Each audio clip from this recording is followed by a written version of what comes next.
Jujur saya sebagai umat Islam malu melihat kelakuan kelompok-kelompok Islam seperti ini. Dan negara seolah tidak berdaya.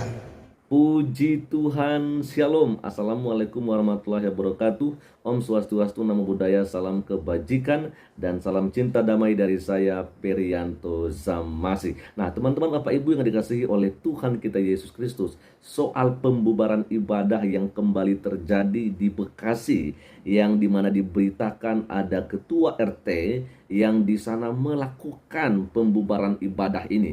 Dan saya pikir ini adalah yang kedua kalinya terjadi, ya, ada dari ketua RT ya yang membubarkan ibadah ya umat Kristen, teman-teman. Yang pertamanya itu di Lampung yang dilaksanakan di Gereja Kristen Kemah Daud Bandar Lampung, dan yang terakhir inilah yang terjadi di Bekasi. Dan menurut Pak Rudi S. Kamri, ini memalukan sekali ya, sampai Pak Rudi mengatakan bahwa saya sebagai muslim malu dengan hal-hal yang seperti ini ya. Bagaimana selengkapnya teman-teman? Saya mengajak kita untuk melihat apa yang disampaikan oleh Pak Rudi S. Kamri, dan langsung saja ini dia videonya. Yang kata urusannya sepertinya Pak RT ini ada terkait sama orang Kristen. Apa bagian?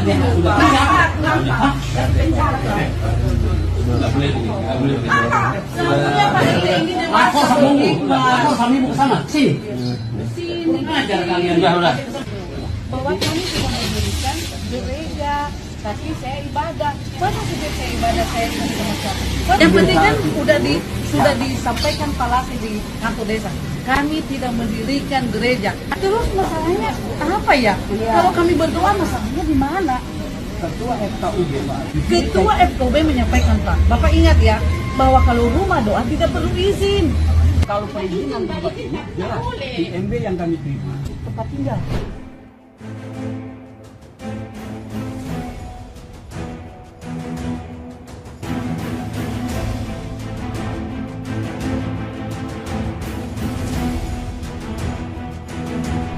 Halo sahabat Indonesia, kita bertemu kembali dalam Opini Rudi.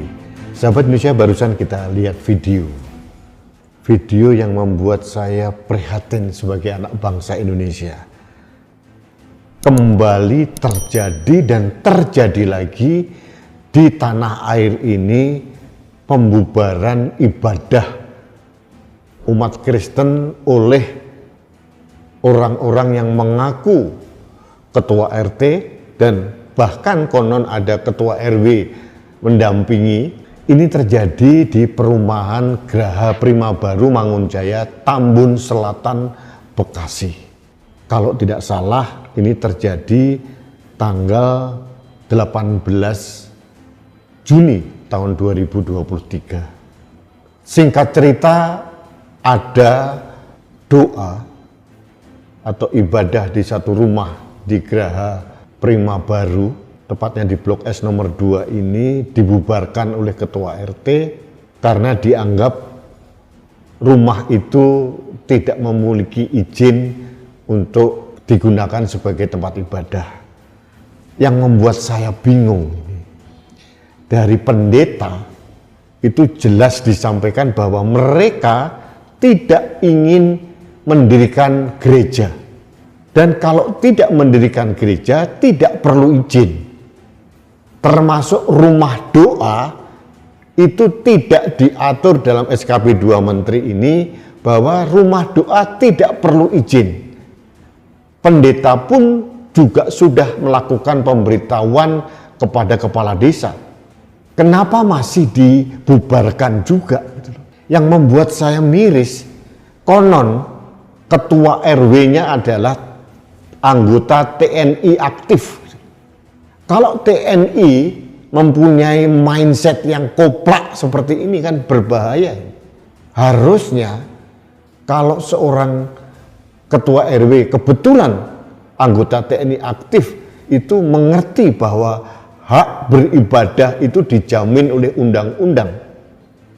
Ada konstitusi yang paling tinggi melindungi setiap warga bangsa untuk beribadah. Apalagi ini tidak dalam rangka mendirikan gereja. Sahabat Indonesia, kenapa ini sering terjadi? Negara seolah-olah takluk oleh beberapa kelompok yang mempunyai pemikiran somplak. Kesepakatan warga seolah-olah mengalahkan konstitusi. Betapa buruknya rasa toleransi di antara mereka. Apa sih yang membuat mereka gundah kalau ada kelompok orang beragama lain beribadah? Apalagi ini bukan gereja. Saya beragama Muslim. Beberapa kali di dalam rumah orang yang beragama Muslim diadakan pengajian, diadakan mauludan, diadakan acara-acara yang berbau keagamaan, tidak dilarang dan tidak perlu izin itu. Apa bedanya dengan kelompok orang di Geraha Prima Baru ini? Mereka berdoa kepada Tuhan. Kok dilarang, dibubarkan? Betapa susahnya di negeri ini orang berdoa kepada Tuhan pun juga dihalang-halang. Oke, saya potong dulu sebentar teman-teman ya. Ini yang kedua kalinya terjadi pembubaran ibadah umat Kristen yang dilakukan oleh ketua RT. Yang pertama di Bandar Lampung, tetapi akhirnya dibebaskan. Saya pikir oleh karena inilah akhirnya muncul lagi RT-RT yang lain yang melakukan pembubaran ibadah Natal, ibadah umat Kristen maksud saya. Ya kan? Jelas-jelas yang Wawan Kurniawan itu yang di Bandar Lampung, dia ya memasuki pekarangan rumah orang lain dengan tidak sopan sampai dia harus melewati pagar itu, melompati pagar itu teman-teman. Dia masuk ke dalam gedung yang dimana di situ ada umat Kristen sedang beribadah dan dia menghentikan ibadah yang sedang berlangsung itu. Tetapi kemudian setelah dilaporkan bahkan ditahan di Polda, tetapi pada akhirnya karena desakan dari warga, termasuk juga Egy Sujana yang menyampaikan ancaman, ya akhirnya ya si Wawan itu dibebaskan juga teman-teman. Dan apa yang terjadi di Bekasi saat ini ya minggu yang lalu ini semua berawal dari sana. Ya, maka itu sebenarnya saya pikir ya kepolisian atau pihak yang berwajib, pemerintah harus segera memberikan tindakan tegas ya kepada orang-orang yang melakukan pembubaran ibadah ini. Ya apapun agama yang dibubarkan, yang penting setiap mereka yang menjadi pelaku pembubaran ibadah harus ditindak tegas karena tentunya bikin malu aja. Oke, kita akan lihat saja seterusnya bagaimana disampaikan oleh Pak Rudi S. Kamri. Dan ini dia. Padahal sudah dijamin oleh konstitusi. Nah, saya akhirnya teringat dengan kasus Wawan Kurniawan di Raja Basa Lampung. Ini membuat saya miris. Perlakuan aparat penegak hukum ini yang membuat saya geleng-geleng kepala. Wawan Kurniawan, ketua RT setempat yang pernah membubarkan ibadah Gereja Kemah Daud Indonesia, ternyata tidak dikenakan pasal penistaan agama.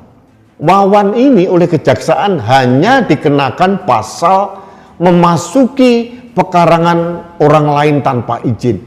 Saya bingung. Jelas-jelas terang benderang Wawan si ketua RT ini membubarkan ibadah yang sedang berlangsung.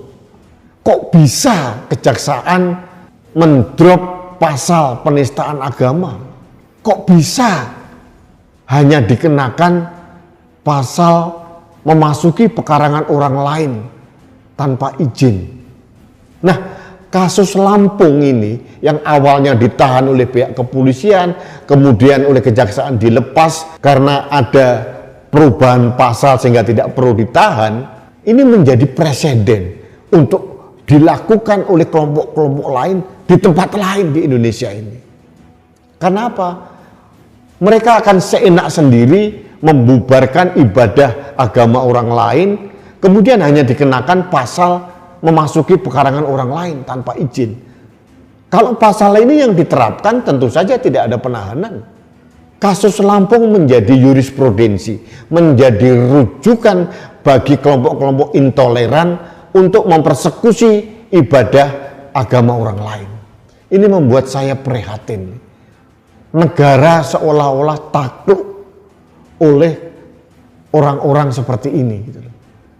Dalam hal ini aparat kejaksaan dan juga mungkin kepolisian tidak terlalu kekeh kukuh melindungi hak konstitusi warga bangsa. Sahabat Indonesia, sampai kapan hal ini terjadi dan terjadi lagi? Yang terakhir di Tambun Selatan ini, saya mohonlah kepada Polda Metro Jaya gitu untuk aware bahwa kelompok yang di Geraha Prima Baru ini tidak sedang mendirikan rumah ibadah atau gereja. Mereka tidak melanggar aturan manapun, termasuk peraturan yang sangat kontroversial, yaitu SKB 2 Menteri. Tetap saja dibubarkan.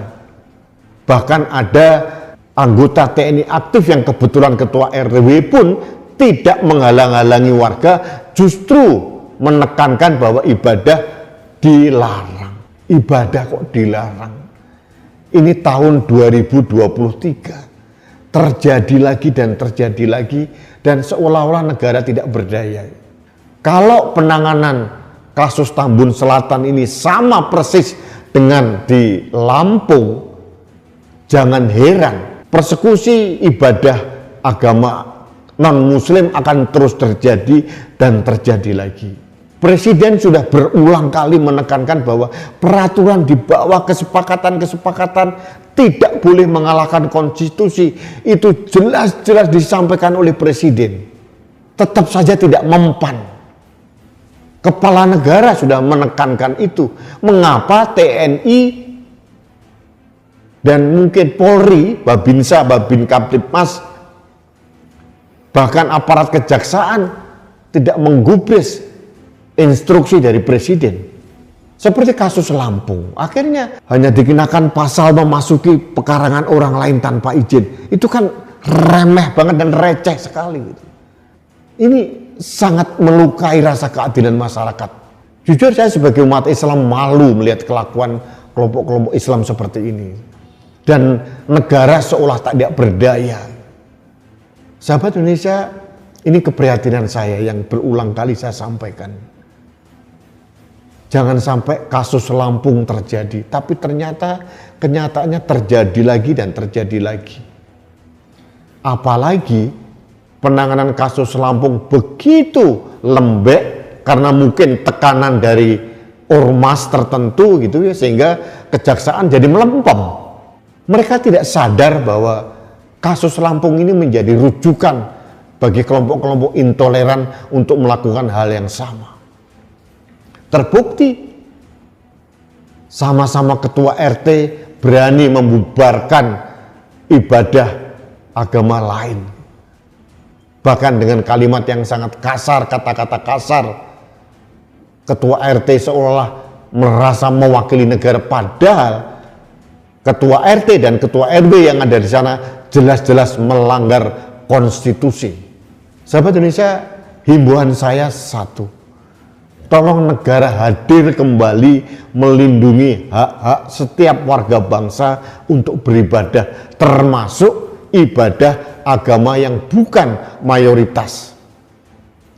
Jangan hanya ibadah dari umat Islam saja yang dilindungi, tapi ibadah agama lain seolah-olah dianaktirikan, didiskriminasi. Ini benar-benar tidak sehat. Oke, jadi sekian saja yang bisa saya bagikan kepada kita semua pada kesempatan pagi hari ini, teman-teman. Ya, ketika seorang ketua RT yang memang beragama Islam tentunya, teman-teman, wajarlah jikalau Pak Rudi S. Kamri mengatakan bahwa saya malu ya dengan kejadian yang seperti ini. Sama juga jikalau ada seorang yang dari Kristen melakukan pembubaran ibadah ya terhadap agama yang lain, maka saya juga pasti malu. Karena kenapa?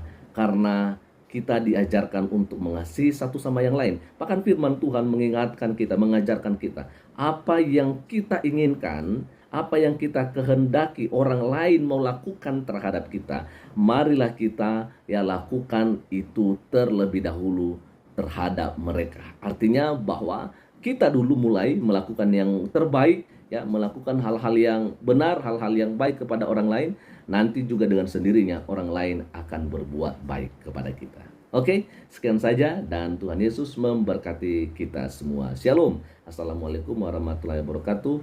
Om Swastiastu, Namo Buddhaya, salam kebajikan dan salam cinta damai dari saya, Perianto Samasi.